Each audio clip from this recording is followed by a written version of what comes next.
Hey everyone, happy Friday. Hey, so today we have Dustin Talley, founder of Direct Collective, and literally our go-to connector for everything contingent talent. Now, there's lots that I look forward to you learning about in this episode, but here's a couple pointers. The first is, Dustin is the expert when it comes to contingent talent.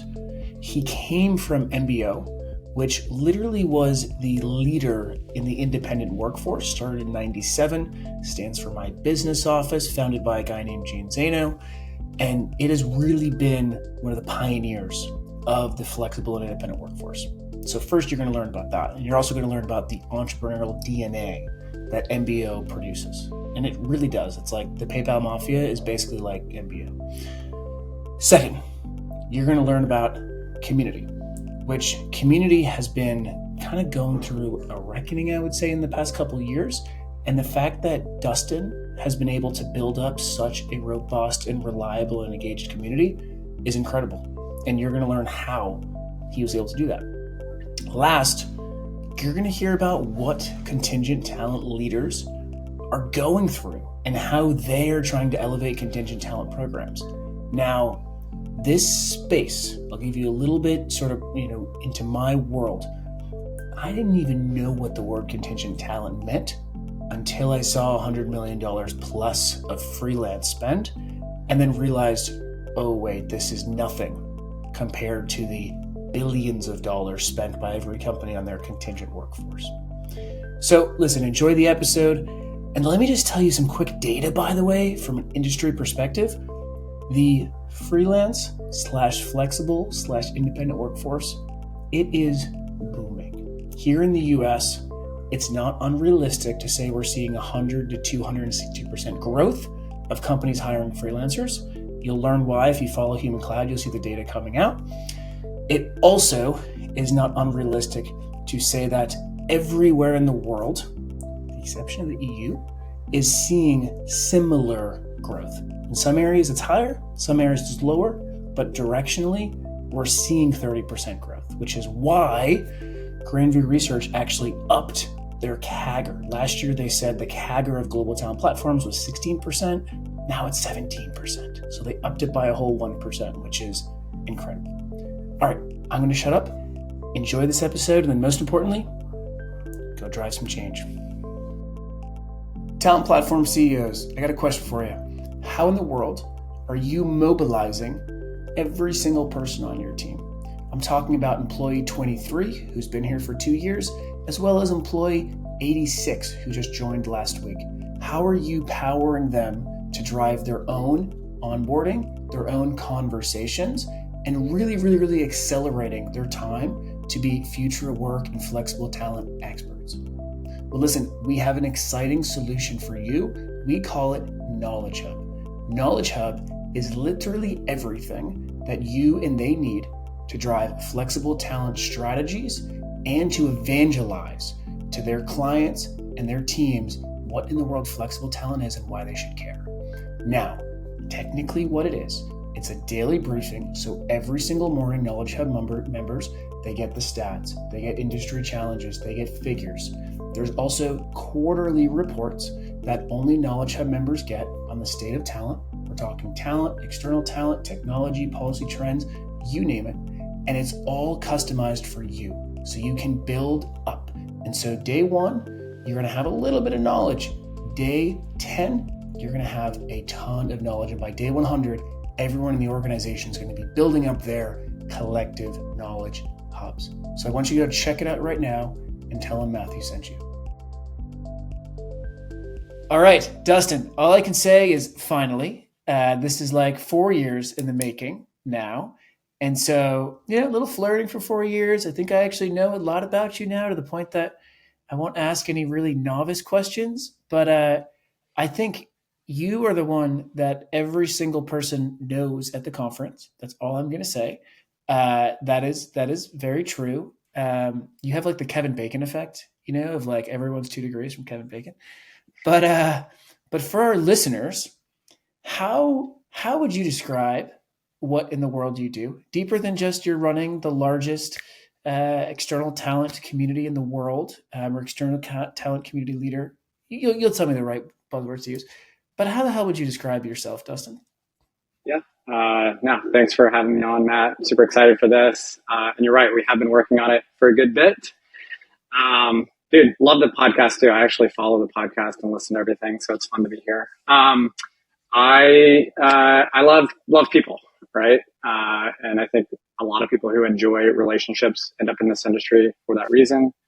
But I think I dug in an extra layer into that. And so in the last 3 years, I've been building this online community within the contingent workforce space, all program side, some call it buy side, and just a long-term play of trust, of earning the trust of these programs, right? The programs are the ones that make the decisions around where these workforces go. And so I saw that as an avenue to move our industry forward. I'm very big on just elevating the contingent workforce and everything we do. And I saw this as an avenue to make that possible. So we'll get into direct collective at some point, I'm sure. But that's what I spend most of my time doing. I love it. So I'm going to ask a very boring question, okay? And it's literally going to be like the journey to here. And one of the coolest things about you is you did spend a lot of time at one company. So you can actually come from this from a lens of, listen, I'm not unemployable, or I don't want a job, or I believe jobs are dumb. Like, you've actually been the epitome of the traditional worker that you would want, right? And so it's really cool to see you go from that to now entrepreneurship and now leading one of the best communities in the space. But so, yeah, explain to the audience what I know, which is your journey. Cool. I'm going to start this one different than I do any other time.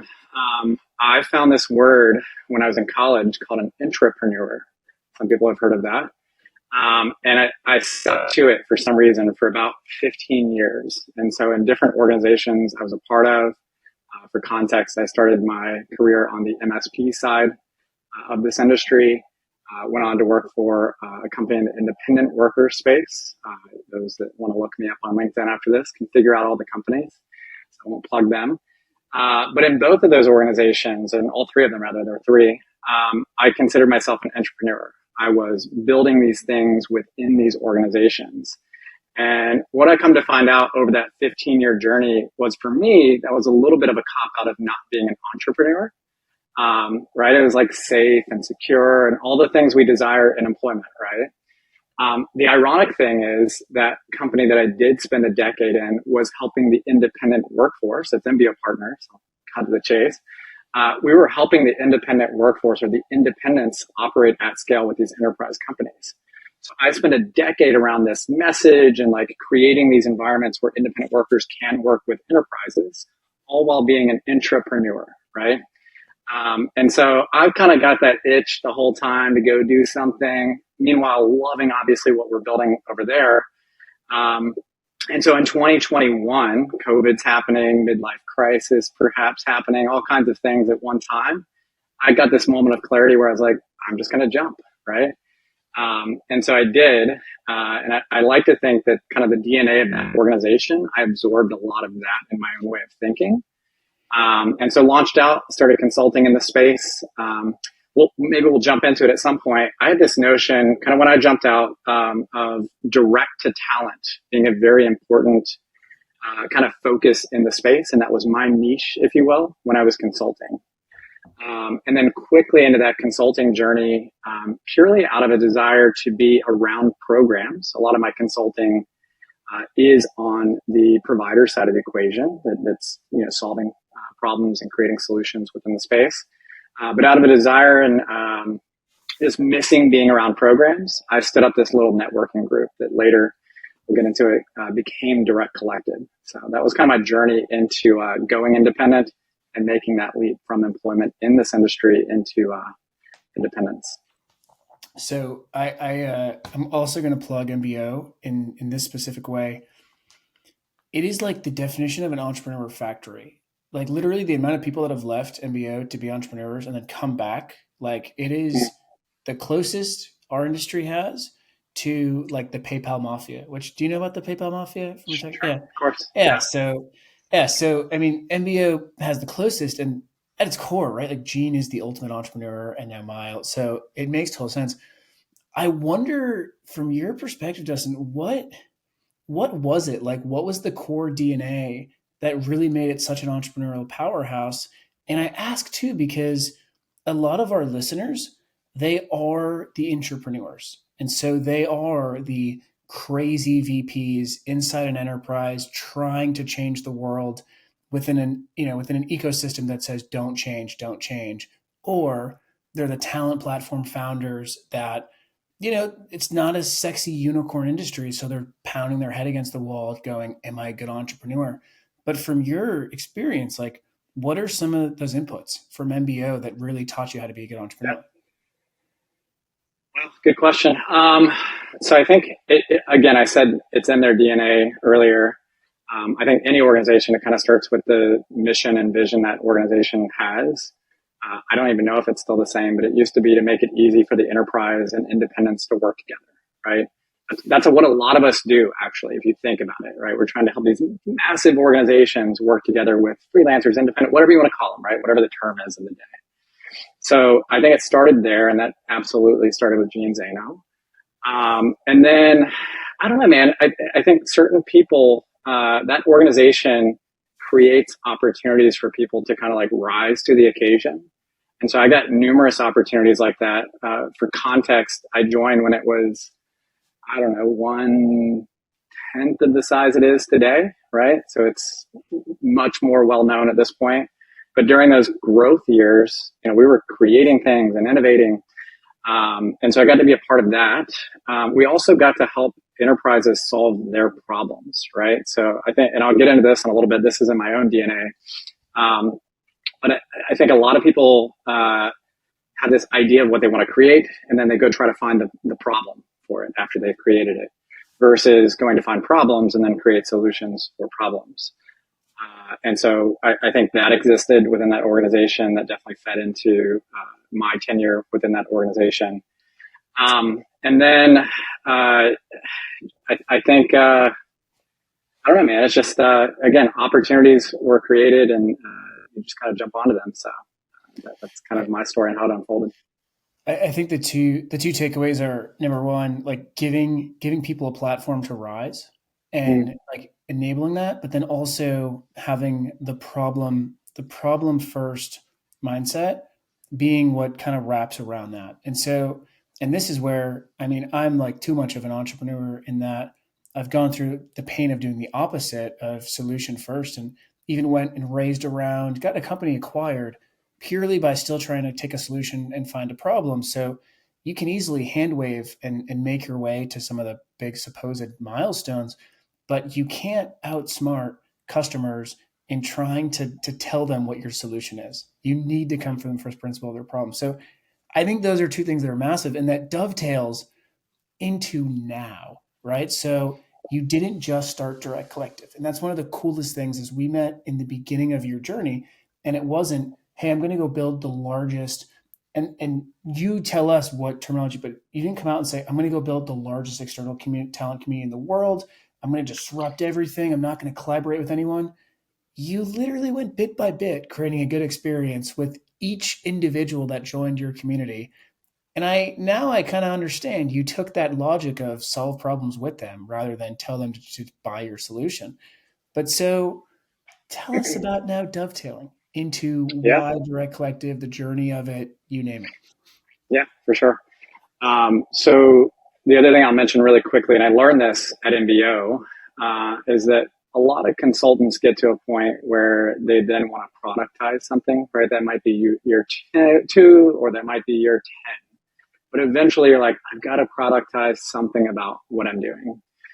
So about month 6 for me, I realized, A, I miss interacting with programs. I wasn't doing that at the same scale that I was previously. And B, I need a product of my own. So we started meeting as a networking group. It was me and what we call now our 9 founding members. These are all people who run contingent workforce programs, right? They are the ones who are going to take this innovation and roll it into their organizations. They're going to elevate the contingent workforce if they're successful. And so I just started asking them, like, what exists in the space? What do you like about it? What do you not like about it? What doesn't exist in the space? Because the last thing we want to do is recreate something that already exists. or try to just jump into a space that's convoluted. And there is a bunch of noise in this space, right? There's absolutely is. So we didn't want to add to the noise. So we did this during kind of the middle of COVID, and I just took lots of notes, shipped cocktails around the country, and started listening to these people. Right? What do we want? And so what came from that is Direct Collective. And just to kind of hit the high notes of maybe what's different about it is not a marketplace, in that it does not have a buy side and sell side. Most everything that exists within every industry has a buy side and a sell side. This is more peer based, and so we refer to it as a community. And so because it is only peer based, there's no commercial activity happening within the community itself. No one's selling to each other. Instead, they're helping each other kind of like rise to the occasion, and grow in their knowledge and grow their programs from a position of learning from one another. So I don't know if you knew you were doing this, but so literally dissecting the problem into, hey, one of the big problems actually is that there is too many marketplaces, or there is this weird kind of relationship of you go to an event and you're wondering when you're going to get sold. And so, hey, good to meet you, and sales pitch now. But you kind of uncovered this community that's the opposite of what they want. Now, what was the glue that sort of held them together? Was it easy enough to say, are you leading a contingent workforce program? Was there a higher thesis around, hey, work is not working, this is how it should be done? What were some of like the commonalities and the glue that you built around? Yeah. So I'm going to go a different approach. The glue that needs to exist with any of these things is connectedness to what you're creating. And so you and I can try to do that, right? If we have a connectedness in our relationship, we'll keep chatting, right? Now that only exists in something like Direct Collective if I hit it off with said member. And so we don't take that approach of, you've got to hit it off with me. This is not about me. And so that's the interesting thing is like ego check. You've got to step aside. And so I've found this to be true in a lot of things that I've done in the past. You've got to step aside and let the solution evolve into what it needs to be. And it's not about you. And so in stepping aside, there are meetings that I don't go to. There are things happening all the time in this community that I'm not a part of because it doesn't revolve around me. It revolves around the member. And so that's actually what makes this sticky is it's member centric. We do this thing called member match. And so again, to the point earlier, maybe someone's not connected to me. Maybe we don't jive. I'm not going to jive with 100% of people. I'd like to think I would. The people pleaser in me wants to, of course. But the truth of it is people connect with people differently, right? And so member match actually gives us a way for them to get in, get connected to the community, and then start getting connected to other members. And so like any type of community, if I go out in my neighborhood, I have some neighbors that I'm super close with, right? And I'm going to stop in the driveway, have a little small chat because we know each other. We're not checking on life. And so we've created that kind of atmosphere, that environment within our online community, which makes it a really special place. Now I wonder, like founder to founder, but then also as an industry. Okay, 10 to 100 doesn't sound as hard as 0 to 1 and 1 to 10. So is it one of those things where you just had to make sure that those 9 members, you were being interesting enough for them to keep showing up until you could get the 10, 11, 12? Or like, how'd you look at that whole impact of like, all right, like not that many members right now, but still need to add value? Sure. Yeah. I think it's the network effect, right? And you kind of get out what you put in. So people tell me I give with no apparent reason or nothing, wanting nothing in return. And that's absolutely true. So any of those surveys you do that's like, what kind of person are you? How are you wired? Right? I think it's Strength Finder, one of those. It's Enneagram. I'm a type 2. I'm a helper. What's ironic about a type 2 is a type 2 usually does not start businesses. They go along and they are that intrapreneur, right? So how does someone who's a type 2 Enneagram, and for the 20% or 10% of the world out there listening to this, and you are that helper, how do you create a business? How do you step from intrapreneur to entrepreneur? You tap in and use that helping type personality of yours to literally just go help to no end, right? And so that's what I found myself doing with those 9 founding members, was just helping them for no apparent reason. And so that became sticky enough for them to start inviting their network, and then kind of repeat the cycle, right? So be a helper all the time, do what's right for others, and the business side of it will come, right? Build it and they'll come kind of mindset. We absolutely did that. We didn't focus on revenue first either. And I'm going to go into this now, but I think far too often people have to commercialize way too early before the idea is fully baked. And that is the quickest way to shut down some really good ideas, right? And so given that I had revenue coming in on the consulting side, I didn't have to focus on the commercial those first couple of years. It wasn't until last year, in fact, that we focused on the commercial. So we didn't shut it down by overly focusing on the commercial aspect of growing this community. We focused on what do people actually want. I think that that's such a critical point in our industry, because I do think like 98% of things never got out the door because they needed 6 to 24 months to even percolate. Yeah. And they required multiple people. And it wasn't as simple as, please buy this. If yes, keep going. If no, stop and do something else. And that's usually the founder loop, right? Like lean startup says, if you can't do something in 2 weeks, don't do it. And if you don't get the signal that's positive, pivot and do something else. That's kind of the opposite of our industry. And how many of these ideas we see, like in 10 years, they would be amazing, right? Yeah. There is not a 10-year runway to get some of these things going. So you've got to build into that, or wait until the timing's right? Part of everything is just getting the timing right as well.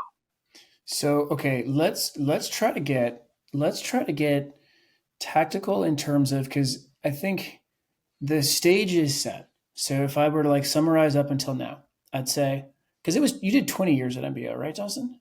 No, 19 10. and 6 months, wasn't it? It was pretty long. No, 10 years, dude. Okay. It wasn't a jab, I promise you. I'm not going to lie. I've always wondered, how did you do that long of time and look so young? Yeah. I've always wanted to ask you that. Of course, I waited till you're on the podcast to say that. I did exactly a decade there. Well, okay. Either way, you still look too young for doing more than 2 years anywhere. But so dovetailing into, or setting the stage of, all right, you have sort of that entrepreneurial DNA from coming from a place that I would literally call an entrepreneur factory. You deeply work with the clients, so you're able to build deep, what I'm going to call relevant relationships. So it's not like you are the 20-year-old entrepreneur being like, I'm going to go solve something. And you're like, well, you have no experience. So you were able to deeply see the buy side and the program side of this industry. Now getting really tactical. What is the reason that your community members, talent leaders, what's keeping them up at night? And I think we might need to kind of define the space. What I do love about you is like a lot of times the contingent talent side will just be so boring in regards to like, here's the definitions of the space. This is how you have to do it. And you're a little more just like, nah, let's actually solve some challenges together. But so I think let's do a light definition of the space. And then what is keeping your members up at night? And let's define your members too. Yeah, sounds good. Light definition of the space. I like the extended workforce term everybody's using. It's the one I lean into more lately. Right? It's anything not employee is over here. Some organizations that go so far as extending to even outsourcing. Others that might just be as narrow as temp staffing. And so I think it depends on how wide you go with that extended workforce as to what these contingent workforce leaders are solving within their organizations. So definition of the member is someone who sits in either TA, procurement, HR, who is responsible for managing that extended workforce, right? The contingents within these organizations. Largely, I think this space has been focused on controlling that spend, right? 20 years of like trying to control this thing. It's not controllable. This is not controllable because it's growing, it's evolving, it's changing, your organization's shifting at the same time. And so the goal, if your goal is control, you're in the wrong game. But that is what we're trying to do, is take this thing that helps these organizations run this extended workforce and figure out how to plug it in a way plug it into the organization in a way that's optimized. Gotcha. And so let's get deep into the control. So why? Because it does crack me up. And I'll give you a little bit, of the bias on my side. So I started in this because it was easier to work as a freelancer. And then I loved the impact I could make and seeing the exact people who were using what it was. I loved that. So I saw that side.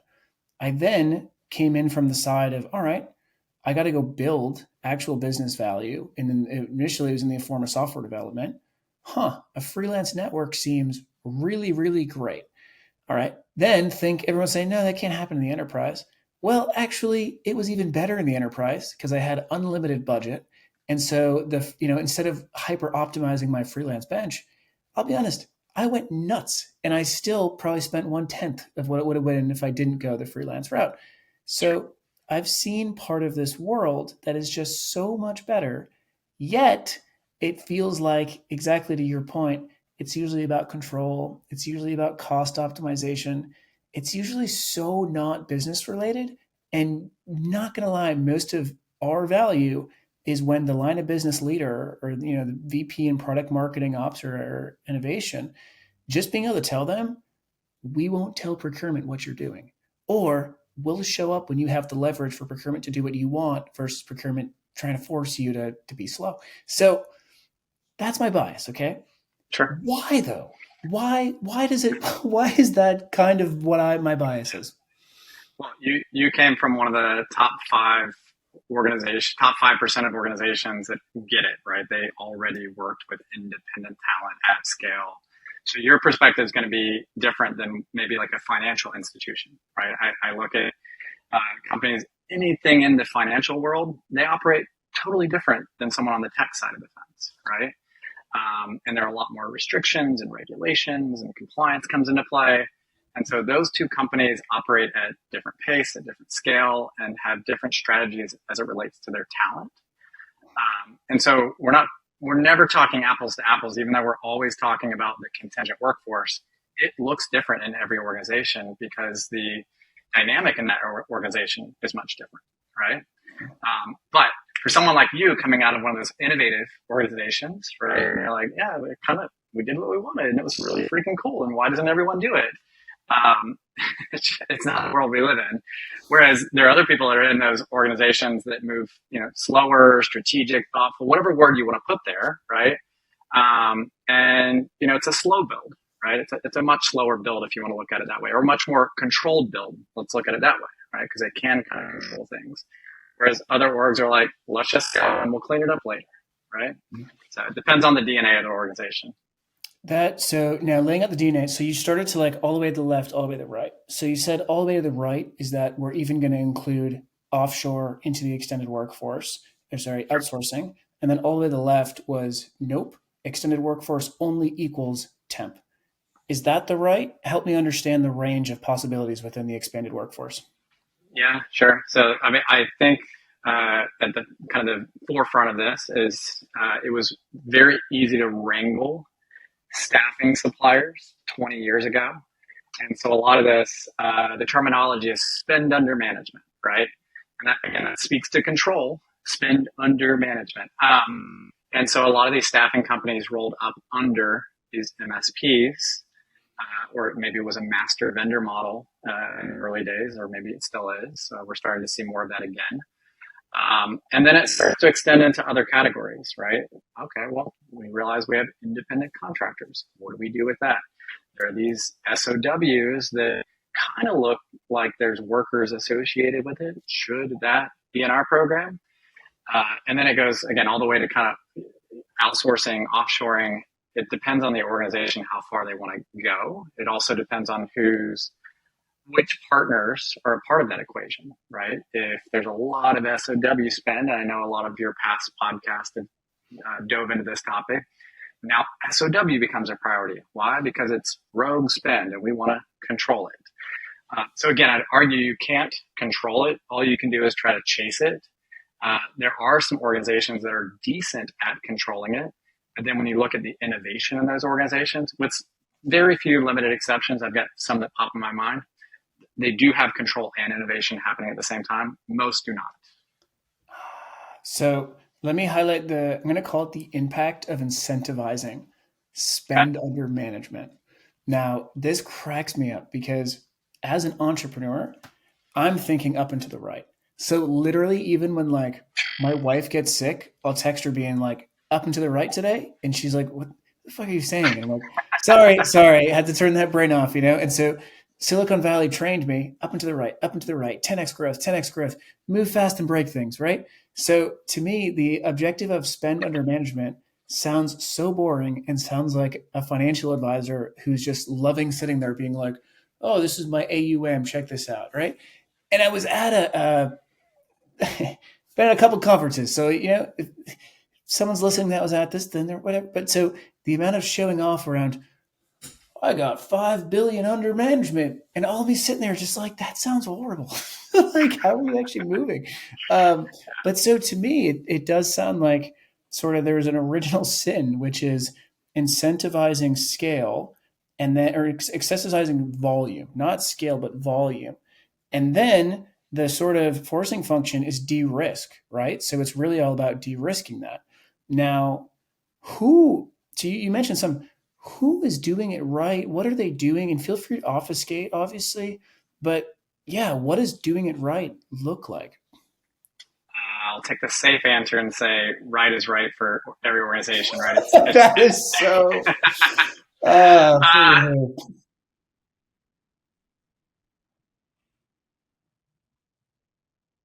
you know, the line we have to toe in this is interesting because I want to do business with everybody, right? I want everybody to like us and fit the mold, whatever. There are some things that could be said, though, that I think would be true of any organization. I think those that are doing it right start first with data. I like all these data nerds that are out there that like geek out on. So when we said spend under control earlier, spend under management, I actually like visibility better, right? You can't manage what you don't know.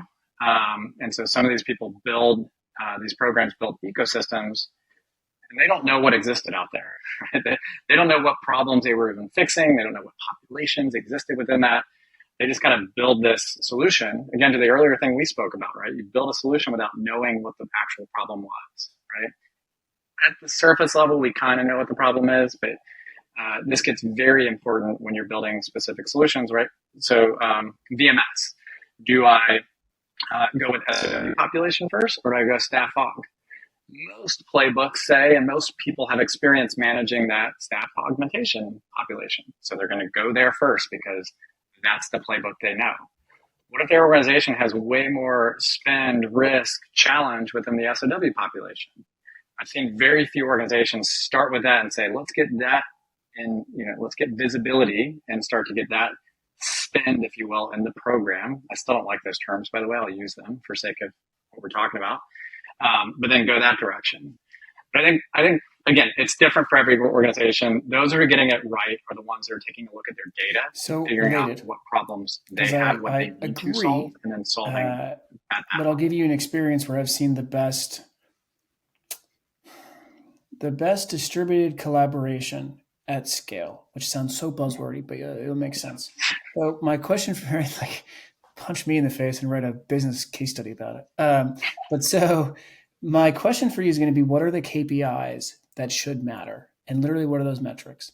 Now, everyone listening, you've probably heard OKRs, right? And John Doerr and the OKR framework.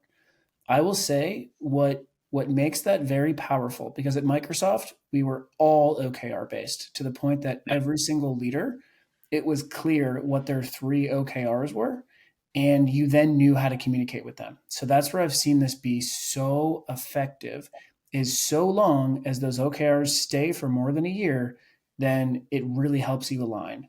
Now, from a product perspective, OKRs are so easy: make more money, increase usage, decrease cost, right? Like, those are the three things that if you say something related to that, a product person knows and can go, yep, all right, sounds good, let's talk.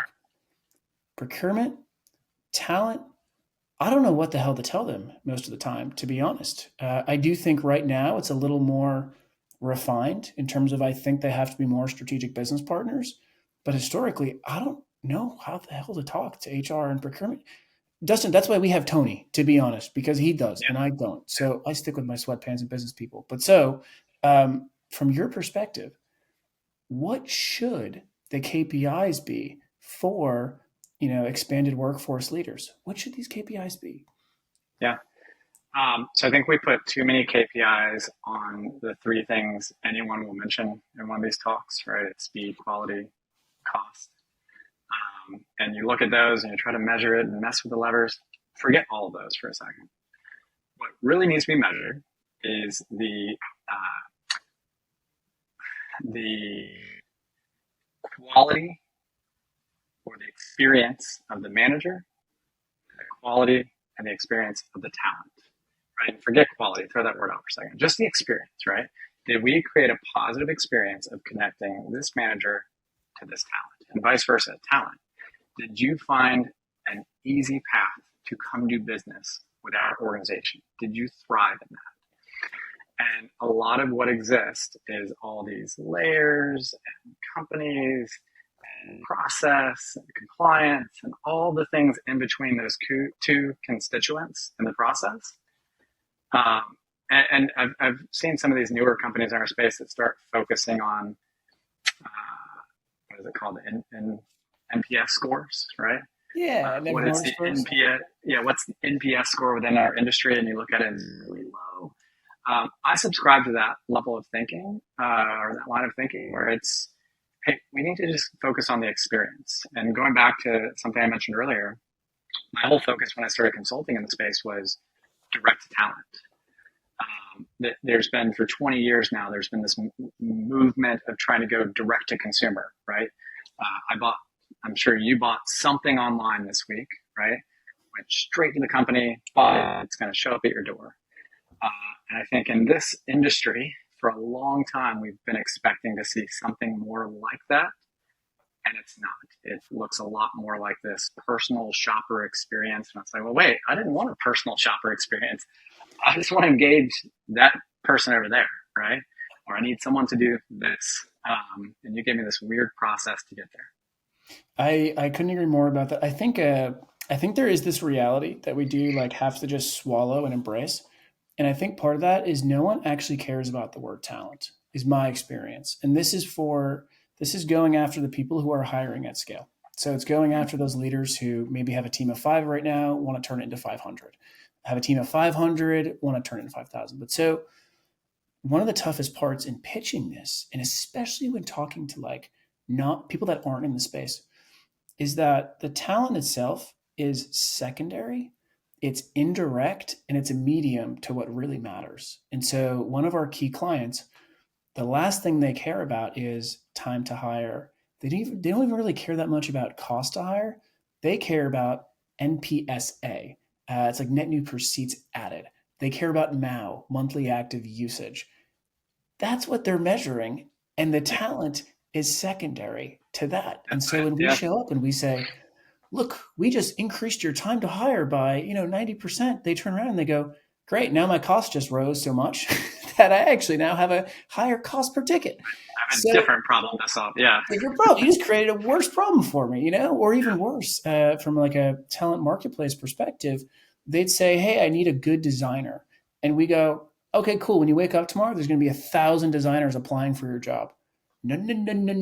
I just want one designer, right? So I do think there's this indirect secondary relationship where we're just the medium. We're not the end state. I hate to say it, but when someone's on going public, the first thought in their mind is probably not, well, thank God I had the right talent at the right time, solving the right problem. Even though you and I know, well, that's what made them, the company that they were. Oh, dude, outputs matter way more, right? This is true of full-time employees as well, right? You look a couple of weeks ago and Meta did their layoffs and Workday in our space announced their layoffs. And so people are secondary to the outputs.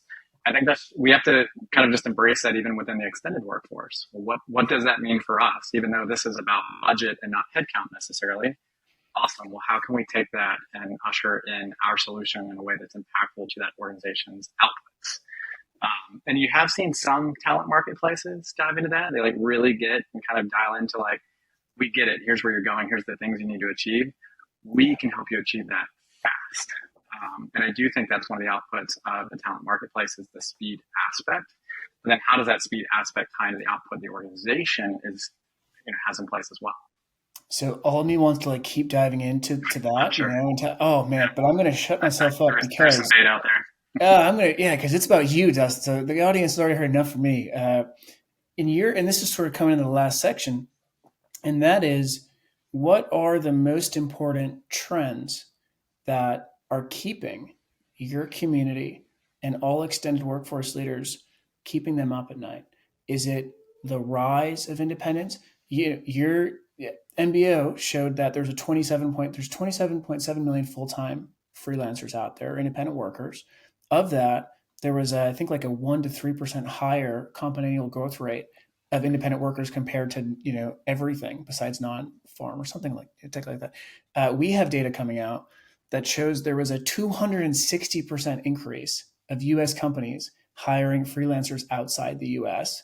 So the numbers are, sorry, so I'm going way too deep into just one of them, but as if I just shut myself up for the last minute. But from your perspective, what is keeping our industry, extended workforce leaders, what's keeping us up at night right now? Yeah, for sure. I think it's figuring out what the program focuses on next. And there was a talk a couple weeks ago that you guys did. If you don't know what a program is, go listen to it. I think it was Jeff Nugent plugged and talked about programs. And so we think about things in terms of programs. I think I maybe even said that earlier, right? We cater to program leaders, but more broadly, we cater to companies that are focused on solving contingent workforce issues within their organization. So typically it's, what do we focus on next? Because the pie is so big and either not yet eaten. I don't know where I want to go with the analogy, but right, that if you're building this pie, they might have one sliver of it, right? And they've got all the rest of it to kind of build around. And so they're trying to figure out, where do we go next? What do we focus on? And again, to my point earlier, not to solve this, data is so important to be able to make these decisions. And all of that data isn't housed in any one system typically. And so now you've got to go scour all these places and figure out, like, what should we be focused on and what matters? To your point, the independent workforce is one that was probably just ignored the last decade in a lot of organizations. When you look at the programs and how they exist and how contingent workforce has been kind of forced into this W-2 model or embraced within staffing, a lot of these 1099 workers, right, the 1099 workforce, those are receiving that tax statement, if you will, at the end of the year, they didn't know what to do with them, or they said, take them and make them W-2s, make them go away, essentially, right? We don't want to see it. Go bury it under another provider, make them be a W-2, whatever the case is. And I think that's where some of these companies that have really figured out how to work with that self-employed, that freelance work type, are now thriving in this era. Because it has grown so much, because they have a solution built for it. They know how to monetize it without just converting them to W-2. And so I think that's a big one that a lot of people are focused on is, what the heck do I do with that population? There are lots of independents, and they come through the talent marketplaces. They come through pre-identified channels. They come through some of these offshore type solutions, and they're independents in their own rights. So I think that's a big problem companies are trying to solve these days. That it makes total sense. I'm not going to lie. One of the things you said at the beginning, which was that I came from one of the most innovative, it kind of hits in terms of, looking at it and going, well, why doesn't everybody do it this way? Sure. Now, my last question related to it is, so they're looking for what's next for the program. And I'm going to try to make this question not open-ended, but it probably is going to be. And that is, what are the rules of the game for them? And so, for example, if I'm, as the CEO, I have one rule: make money, right? That's my only rule, and make more than we spend. Like I said, when I was in product, it was make money, drive usage, decrease cost, right? Yeah. What are the rules that these what is going to make them win the game of their program? So for the majority of employees in the world, forget our world for a second, what we're doing. For the majority of people, their job is to keep their job, right? Yep. I think that's true in our industry as well. And if you think about some of these program leaders, it's to not rock the boat, to not challenge status quo too much, to like slowly move the needle, but not so aggressive that you get all the attention in the world. And then every once in a while, you get, 10% of the time, people come along that say, you get a long leash, go make a dent, go do something big. And those are the stories that typically get told in podcasts like this and in the industry. And you're like, look at this organization and what they did. So I would say for most people, it's keep their job and not rock the boat.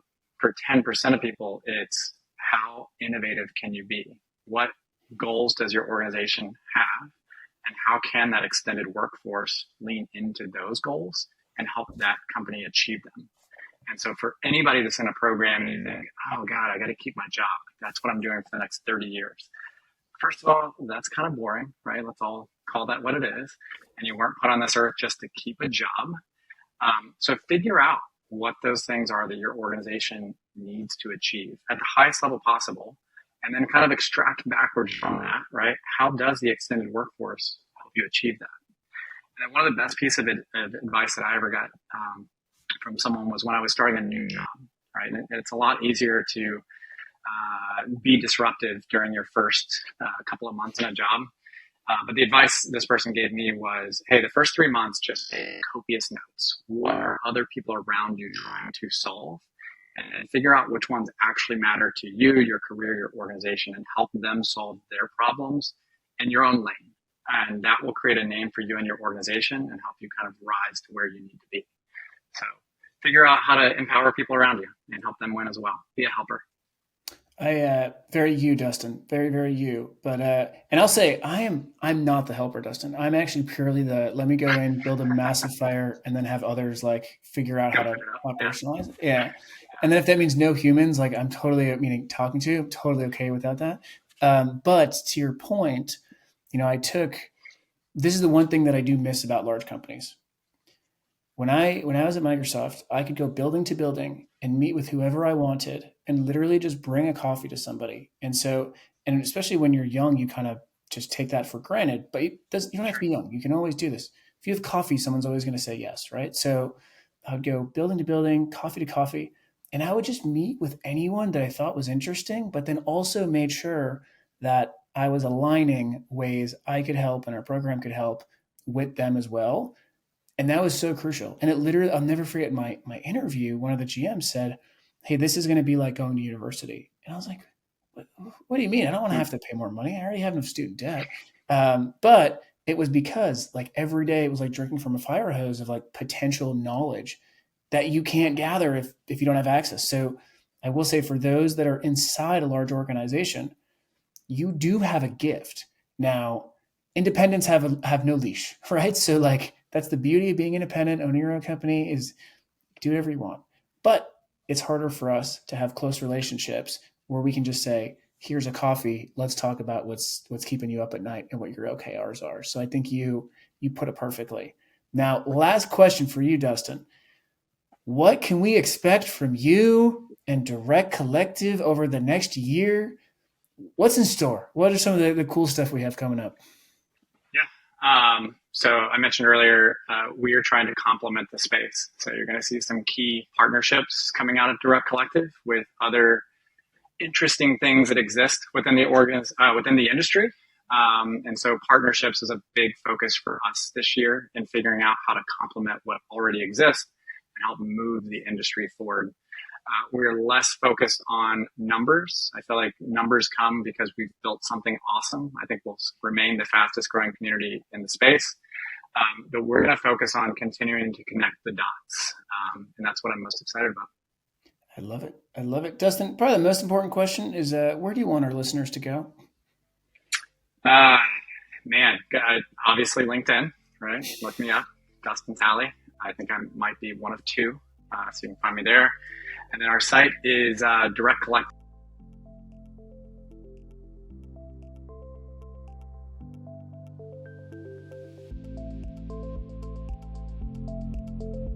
And I'd add, you listeners out there, if you're not watching the video, reach out to Dustin for his skincare routine, his diet, and his fitness. It's all I'm going to say. So those are 3 things.